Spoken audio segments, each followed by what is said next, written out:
Day 89 of my fitness journey. Ngayong Monday, nakaset ang routine natin sa pag-weightlifting or pag-attend sa gym.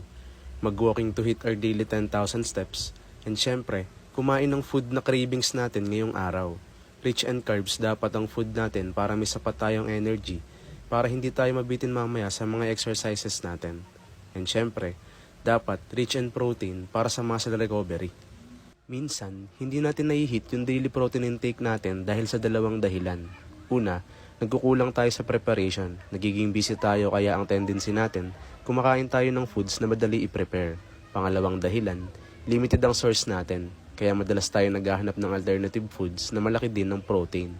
Pero kahit na ganito, hanggat kaya natin, pinipili pa rin natin kainin yung mga foods na balanse ang nutrition na binibigay sa atin. Eto na muna today. Stay consistent until contented.